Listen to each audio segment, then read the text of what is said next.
Hi, this is David. Let's take a look at Diebold's element of forecasting that's in topic 2, part 1 of the FRM. And it starts with chapter 5. That's really the gentlest part of it that introduces the subsequent chapters. It's all on trend modeling or forecasting trends. Some of it is among the more technically challenging that to appear in the FRM part 1, mostly I think because we don't necessarily have the scaffolding, what's called the scaffolding or setup for it. But let's start with chapter 5, and that's linear and nonlinear trends and trend models. And then chapter 5 also compares some of the model selection criteria metrics that are used to evaluate our forecasting trend models and their fit. So in describing a linear and nonlinear trend, the linear trend is the easy case. That we can notice on visual inspection of the scatter plot. We could say that the trend is either increasing or decreasing, and it's going to have here what is probably the familiar form to us because it resembles the results of a univariate linear regression. We have the trend variable, capital T, subscript T, and now this is a case where the mathematical notation I think is significant and important to us, the subscript T, because that's going to be a point in time or a period that could be historically if it's in our observed sample, or more usefully for us going forward out of sample into our projected period. So that this subscript T 1, 2, 3 could be the 2 days forward, 3 days forward, but it could be a week, it could be a month, it could be a year, depending on the periodicity of our analysis. So the subscript T, that's automatically dynamic and meaningful. So our trend variable is going to be equal to or a function of an intercept, beta 0, that's a constant, plus beta 1, so we know that as a slope coefficient, multiplied by here the time trend or time dummy variable, and this is going to increment the steps forward in time as t increases. Time 1, time 2, time 3. And so here on this slide, I've snapshotted from the spreadsheet. All of our spreadsheets are available on the study planner right next to this video if you purchase access to it. So I make available all the spreadsheets that we've used to develop all of our materials. And in this case, very simple plot of, in blue, an increasing linear trend, and then in orange, a decreasing linear trend. So in the case of the increasing linear trend, it happens to be because the slope coefficient, beta 1, is equal to 0.8, it's positive. In the case of the orange decreasing trend, that happens to be because that slope coefficient, beta 1, is negative. It's a little shallower at negative 0.25. So if we think about it, the linear trend is a really restrictive and a special case. We're going to be lucky if we observe a linear trend. Most trends are probably nonlinear, but that's a really large set of possibilities. Diebold here introduces maybe among the more simpler use cases for a nonlinear trend, and that's the quadratic function. And you could see it's very similar here. The first two terms are the same, a constant intercept, a slope coefficient multiplied by that time dummy variable. So far it's the same, and here's the difference. Here's this third term renders it not a linear trend but a nonlinear trend by way of this quadratic function, and that's because the time variable is squared. So we do have an additional slope coefficient so we can magnify or mute the effect of this time variable, but now this is nonlinear.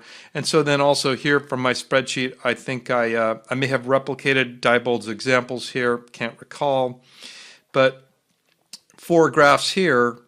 What's interesting to me anyway is that they all share the same general quadratic form. 3 terms. The trend variable, that's the y-axis, is an intercept, plus the linear component, a slope times time. So time is our x-axis. We can think about this as going forward in time. And then the nonlinear component, in all cases, it's time squared multiplied by a coefficient. So the only difference here are the coefficients.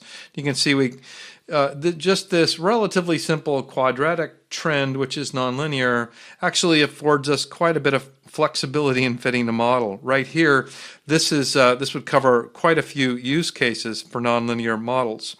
And so just for example, here in the upper right, here we have, just like all the others, it's starting at an intercept of 10 and then increasing here due to this 30 multiplied by the time step. So as time's going forward, this term is increasing and responsible for the increasing function here. But there's a negativity here, negative 0.3 multiplied by time squared. That is, time increases, the negativity overwhelms and starts bending this back. And so clearly nonlinear. Now there's a real special nonlinear trend called exponential or log linear. So here's the general form of that. Our t trend variable is a function of that coefficient beta sub 0. This time though it's e raised to the power, so that the time or dummy variable along with a coefficient to magnify or mute it appears in the exponent of here. So this doesn't look linear and it's not linear, but it is elegant in the sense that if we take the natural log of both sides here, notice natural log, this is applying simple log rules, and then we end up on the right here. Beta sub 0 was a constant in the first place, so natural log of it is a constant as well. So on the right here we have a linear function. The only difference here is you could think of this as the label of our axis has been transformed or relabeled. So it's, instead of t, it's the natural log of t, but the natural log of t can be expressed as a linear function. And so this is significant because, well, this really reflects a constant growth rate. Here I have in 4 panels, this I think does replicate Diebold's example. For example, here in the upper left, we have that trend variable is 5 multiplied by e raised to the 0.02 times time. And so you can see that curvature betrays the fact that this is not linear, but it is in fact log linear. And it's a constant growth rate. So if we take a value here, I can't see if this is 30, and then divide it by the previous value, whatever it is at the previous time step, if we divide that, we're going to get we could call that a ratio or wealth ratio. That ratio is going to be constant throughout, so there's a constant growth rate. That's not the case in the linear model. So this turns out to be a useful general model in economics and other use cases. So in trend estimation, the trend models are fit to explain past data, and then our most basic way to do that is by using that least squared regression. So symbolically here you can see we're doing something that is the same that we do in the ordinary least squared regression, and that is that we're trying to minimize the summation of a series of squared differences. Here's the observation, the actual data, minus what the model would predict. That difference is squared.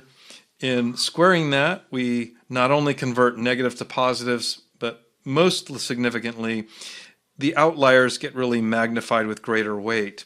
So not the only way to fit a line, but probably arguably the most common way. And this argument says let's find the parameters that minimize this summation of a series of squared differences between the observation and what the model predicts.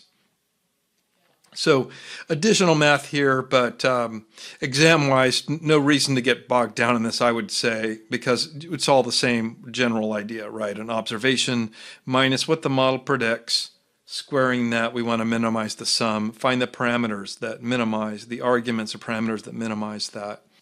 So if we just stipulate to having a linear trend model that's accurate in this, let's say in this case, and then in this case we've acknowledged that there is an error we may have.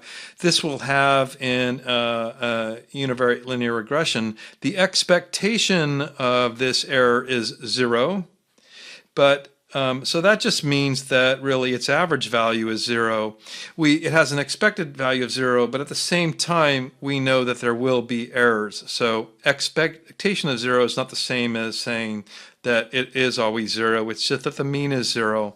The line that was fitted to the in-sample observations is achieved by design to set this average to 0. So then we also have a model, if that's accurate, out of sample for projecting forward, forecasting forward in time. And so you can see